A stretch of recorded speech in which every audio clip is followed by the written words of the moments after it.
RMJ movie reviews again with an on-the-fly movie review of Atomic Blonde, starring Charlize Theron.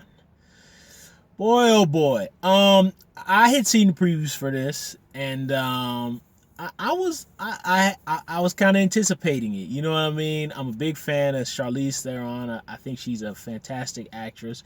I remember her way back. My first memory of her was, and I'm going old school, y'all, back to the '90s. Reindeer Games when she starred with Ben Affleck. Oh my God, such a stupid movie. But that's the first movie I remember her seeing. I remember me and my friend went to go see Reindeer Games. Maybe only the two people who saw that movie when it came out. And I remember when the movie was over, we was like, man, who's that redhead, man? She look good. You know what I mean? Keep in mind, I think we were 18. But either way, of course she stole the show in Mad Max Fury Road. She was fantastic in Monster. She's just great, man. She's a great actress. She was good in Italian Job. Fun little movie. And when I saw the previews for this, and I found out one of the co-directors of John Wick, the first one, was doing it, and I kind of saw, the fights and the 80s music and kind of the comic book 80s style kind of titling for Atomic Blonde, I was like, hey, sign me up. Let's see what happens. Now, I was anticipating kind of just a fun, stylized actioner. Nothing more, nothing less. That's what I was looking forward to. And then when I started to see reviews trickled out, I found that there was a lot of disappointed reviewers about the film. So, I found two reviews where they were just like, it's awesome. And I was kind of like, okay. But kind of more the majority I saw was that people were more disappointed with the film. So I went in with an open mind. I was like, okay, I'm going to have zero expectations and I'm just going to watch it. And unfortunately, I know, guys, there it is. Unfortunately, I disappointingly say I can't recommend this movie. Let me clearly say, this movie is not bad. It's not bad in any stretch of the imagination. Look, I set my expectations low, and I took away all anticipation. Any preconceived notions, I just knocked it down to zero. And even on that level, here's my issue with the film. Let me start with the good. The 80s soundtrack that they kind of go overboard with. And when I say overboard, I mean it's like there's times in the movie where they don't give the movie a chance to breathe and just let it low. They have to constantly remind you that this takes place in the 80s. But that's okay. I love all that 80s music. Like I said, for the millionth time, I'm an 80s baby. So I grew up on 80s music, 80s television, that whole era. So there was a lot of little Easter eggs in this movie where I was like, oh, I remember my brother and sister used to listen to that. Oh, I remember seeing that on TV. Oh, Sinead O'Connor. Oh, the George Michael song. That is an awesome song. How could I remember the name? But I will be your that's a beautiful song. I don't care. I will say that. But all those little Easter eggs are there, and it's awesome. And the movie also has kind of the lighting in it. Not really so much the cinematography, but I mean the actual lighting of like lights that you see within the scene. It's very much lit, kind of, I would say, almost like an episode of Miami Vice from the 80s. Like that very kind of neon and these really bright kind of colors. And I love that. And of course, the stylized hand-to-hand combat fight scenes. Great. They're just great. We know this. Now here's the issue. The issue is the story. And here's my thing. I didn't care that the story is everything that we've already seen before. I'm fine with that. The issue to me is, you run into another thing. There's some movies that don't need... This movie, I think, is 2 hours and 5 minutes. It does not need to be this long. They easily, in my personal opinion, could have cut out... I'd say it could have cut out at least 15 minutes of this movie. Because I had trouble following it.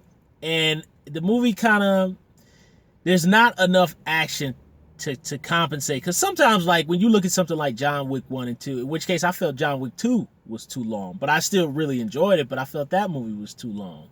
You know, there's a point when, you know, the story is by the numbers. You know what it's gonna be, right? But you have to compensate it with good action because you know what the story is going, or you can't follow the story. You're just enjoying this highly stylized action espionage thing or whatever. And the thing is, there's not enough of the hand-to-hand combat. And then when the story kicks in, the story is uninvolving. And the thing is, it plods. It's not even just that it's uninvolving, it's that it plods along. You know what I mean? It's one thing if it's uninvolving and I'm not really into the story, but it kind of moves at a pace where I could just be like, okay, I didn't get that. Okay, all I know is this bad guy wants to kill her, and then the kung fu stuff ensues. That's not what happened here. Like, it just kind of just plods and it plods and it plods.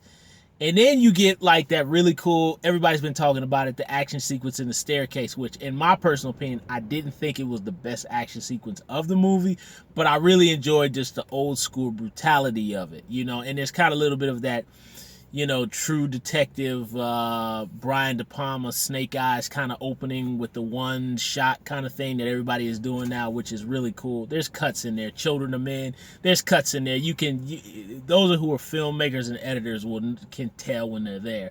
But still, cool sequence. Actually, my favorite action sequence in the movie, and it's not very long, but it's a scene where I was talking about they play the George Michael song.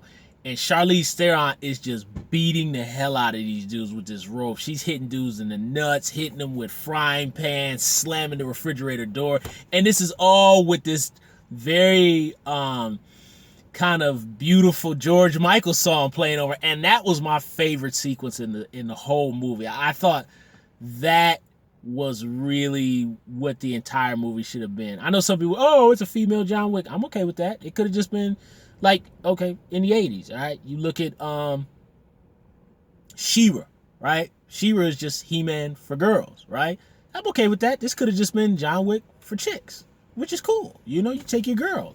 You see girls kicking ass. Cool. You know? But there just should have been more. The movie should have just had more of that. You know, cool action stuff. And then get back to this plotting plot. But unfortunately, to me, the movie is bloated and there's too much plot and it's what we've seen before and it's not involving on a story level. And kind of the style with the 80s aesthetic after a while just kind of just became noise after a while, because after the nostalgia wears off, you're kind of like, okay, I need something, but there's not enough action and the story is plodding along, and then it's just kind of like, it's just, you know. So I'm sorry, I disappointingly say I cannot recommend Atomic Blonde. Don't get me wrong, there's a lot of good here, but it's just the bloated running time, the uninvolving, predictable, plotting story. Just, I think it was just the plottingness of the story, and it was uninvolving, just did it for me, you know. And it's already kind of an oppressive kind of movie because it's when the Berlin Wall fell. And, you know, movies that take place on that side of the world tend to be depressing anyway, just because of the way they look. I don't even really like watch. That's why I can't watch all them direct-to-DVD Seagal and Wesley Snipes movies, because they film them like over there, man. And I hate the way it just looks there. It just looks cold and dank and depressing, and, you know. But again, Charlize Theron brings it, and I will say her performance comes to life in the action sequences.